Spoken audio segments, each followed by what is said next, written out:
what I learned from Jung, and this is probably the most profound thing I learned, I think, of all the things that I know, perhaps, is that values aren't created, they're discovered. And they're discovered through a consultation with the parts of yourself that you're not conscious of, that you're not fully conscious of, that aren't articulated, that aren't fully articulated elements of your primary personality. You have to discover what your values are. And you're informed about that, well, partly by other people who will object if your values aren't appropriate, but certainly by a dialogue with yourself and with your conscience. That's a very important thing to know. It's part of the reason why I think that you need to tell the truth, because you're forced to negotiate with yourself to operate properly in the world. And if you've warped yourself, let's say, or some elements of yourself by engaging in self-deception and lies, and you're not now, because of that, you're not who you could be, and you don't live in the world as you should live in it, then when you discuss with yourself what your value should be, it will be as if you're discussing it with someone that you can't trust. And that's not good. Like, you can't afford that. Life is difficult and it contains many pitfalls. And unless you're careful and you sort yourself out properly and you aim high and walk on the straight and narrow path, you don't have a hope of understanding where you should be and at what time when the crisis hits. And the crisis will hit. So you want to get all those little sub-personalities in line if you can. It's part of the reason, for example, why Jung thought you had to integrate your shadow, which is the dark part of your character. He thought that was necessary, or it would go and have a little autonomous life of its own, maybe manifesting itself, for example, when you're angry or drunk, instead of integrated into the rest of your personality like a properly disciplined player in a complex and sophisticated game. You know, because tragedy can strike, and it strikes children, and apparently you're quite attached to your children, and so aren't very, what would you say, soothed by the realization that something terrible could happen to them. Now, you know, first of all, I might say you might want to go talk to somebody professional about this, you know, because maybe you're depressed more than you should be, and maybe you have an anxiety disorder. I'm not saying that. That is not a diagnosis, and I certainly couldn't derive that from what you said, but it's one of the possible things that could contribute to this constant worry, you know, or maybe you're physiologically ill and less resilient than you should be. Maybe you're not eating enough. One thing I would recommend to begin with is to make sure that you just try this. I know it's surprising advice, but try to eat a big breakfast for like 2 weeks. See what happens. See if that drives the worry down. Now, then the next thing I would ask is, when does it happen? Like, are these dreams? Are these thoughts before you go to bed? Do you wake up in the middle of the night with these visions running through your head? And again, this has to do with food. Is it more likely to happen if you're hungry? That's something worth checking out, because the next time you get worried in the middle of the day, you might try eating something. I would recommend something high protein, high fat, rather than high carbohydrate. And just see if that helps, because that might indicate that some of your worry is a consequence of hypoglycemia. And that's a lot more common than people think. So if it's dreams and visions at night, you know, one of the things you can do that's counterproductive is take one of those fantasies that's torturing you, you know, and that you're suppressing, because you will be suppressing it, and let it play itself out. You see, what's happening is that the parts of your mind, the parts of your brain, the parts of your psyche that are alarm systems, so that's the anxiety systems, they're trying to think something through, and they're using fantasy to think it through, right? And so this is actually a form of thought that's torturing you, because it's reasonable for the parts of your brain that are on the outlook for negative occurrences to think, well, what if? What if? What if? That's what thinking is. And sometimes you think positively, what if? And sometimes you think negatively. And well, you're in all likelihood doing everything you can to escape from these thoughts when they make themselves manifest. But all that does is make the systems that are producing those thoughts even more likely to produce them, because now they think the alarm system thinks, oh, well, here's a danger, which is basically the vulnerability of children. And I'm trying to present the active agent, the person who I inhabit, with evidence of this potential threat, as a good alarm system should. And it turns out that they're so afraid of the message that I'm delivering that they won't even listen to it. Therefore, the situation must be much more dire than I supposed, and I'm going to have to amplify and increase the emotion of my statement and the repetitiveness of the thought.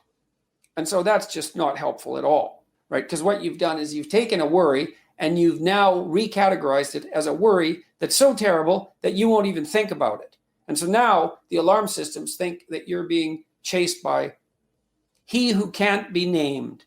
That's a good way of thinking about it, and a good allusion to something popular in culture. And so they're just going to be screaming nonstop. So what do you have to do? Well, man, this is counterproductive, but I'll tell you, it works. Next time you have there's a couple of things you could do. You could start by bringing to mind those fantasies. Sit down somewhere, take some deep breaths, try to calm yourself down a little bit, and let those thoughts come forward. You know what they are. And then watch them like you're watching a movie. Even if it's a horror movie, watch them. Let the whole fantasy play out and see what comes out at the end. Now, even if it's going to be frightening to do this. Now, look, even if the vision is quite horrific, right? The entire thought is quite horrific. You have now indicated to your anxiety systems that you have enough courage to face the worrisome event. And just that alone should be helpful. Now, you may have to do this multiple times, and you might have to do it with all the thoughts. And you'll know that you'll have done it. You'll know that you've done it enough when doing it starts to become mundane, when all the emotion goes out of it. And if you're particularly frightened, that might take a long time. Now, the other thing that you might really consider, and this is something you can do as an adjunct, is you should think about what you would do if this would happen, if this happened, as if it happened in real life, and to take even the worst case situation, so let's say that you received the news that your child was hit by a car. Well, you could receive news like that. And then the question is, well, what would you do and what should you do? And the answer is, you don't know. You think that would kill you. You think that would be unbearable and the end of the world. And it's not surprising that you think that, but it's not helpful, because people have to live through catastrophe, and you have more than one child, apparently, and I would presume as well that you have a spouse and other people that love you and need you. And so it isn't good that you would fall apart and die.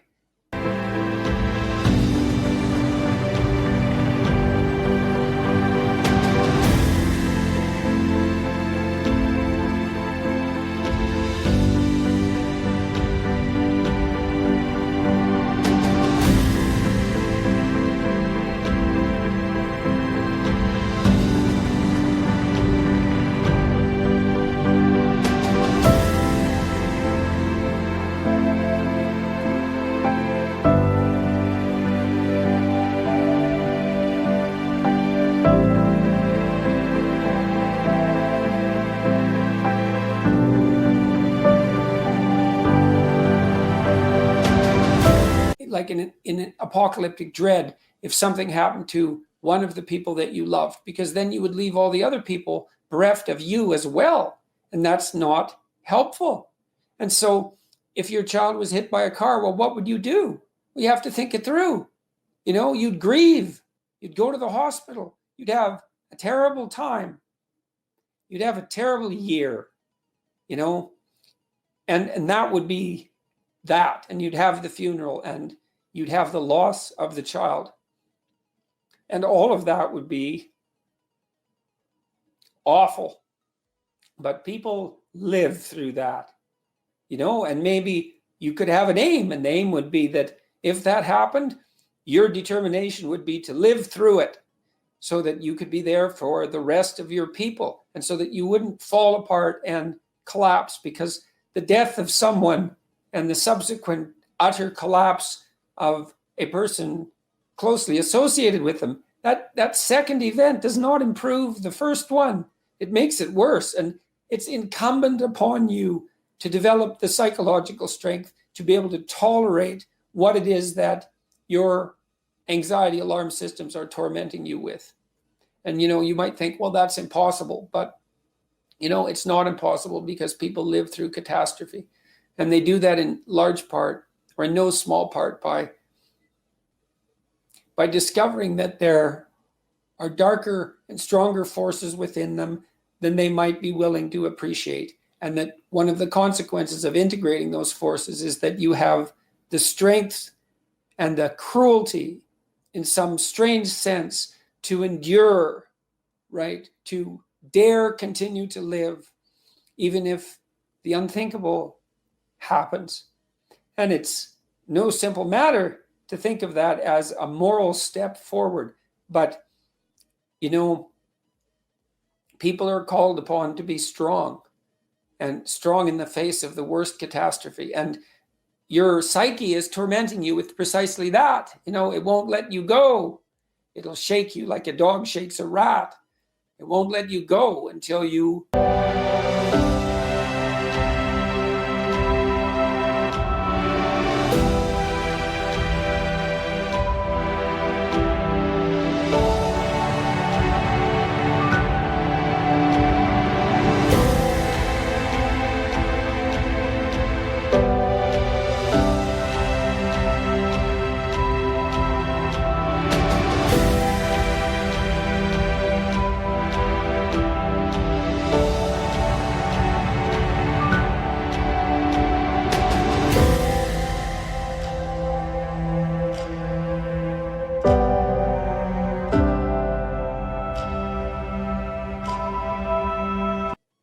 deal with it.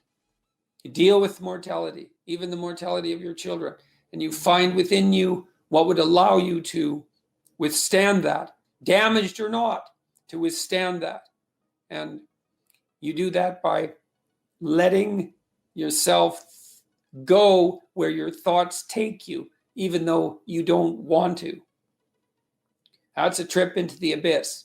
That's a trip into the underworld.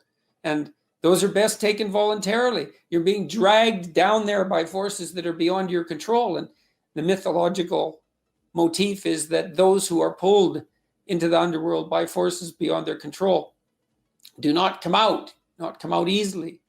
It can be the end, So you go there courageously. And so if you're a parent, one of the places you have to go courageously is to that place where your children are ill or dying or deceased. You have to do that. You haven't grown up until you have done that, even though it's a terrible thing.